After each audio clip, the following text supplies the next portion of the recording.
ask you this, ladies and gentlemen, because it's something that's been brewing in my head over the last few hours, and that is this.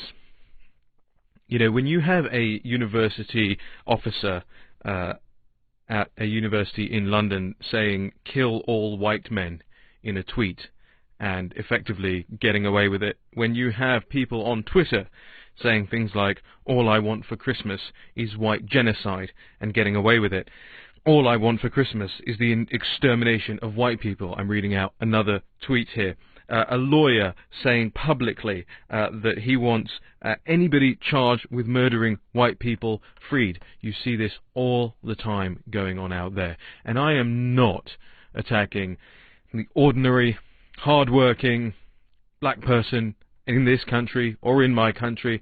I would imagine that you guys out there are absolutely mortified as much as I am, as much as anyone else is, when this stuff comes from I'm not going to say your community, because I don't think there is one contiguous black community, in the same way that I don't think there is one contiguous white community or one contiguous atheist community. But what I would say is this: I've been through my fair share of racially charged abuse aimed at me as well, and shock horror, most of the time it emanates from the left. People calling me an Uncle Tom, people calling me a house Negro, so on and so forth. And I put these complaints in.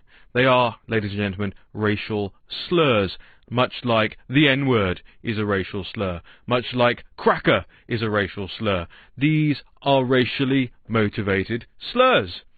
And you hear, don't you, from Twitter, from Facebook, from Angela Merkel, from all these people, that we are not going to tolerate this level of behaviour anymore. This has to stop. We're going to crack down on it. And I submit my reports to Twitter support when these things appear in my timeline, and guess what happens? Bugger all. You guessed it. These people are allowed to get away with it. And just like these people are allowed to get away with saying, "kill all white people, kill all white men, all I want for Christmas is white genocide," and nothing ever happens as a result of these things. I want to hear from you guys. Do you believe that that is creating the narrative, that that is creating the mindset, that that is creating the fertile ground for the attack like we saw in Chicago earlier this week? Back over to you guys on the phones. 866-957-2874. 866-95-PATRIOT is the number here. We're going to go to a break now and then come back for all of your... You didn't frankly have the balls to put country before party.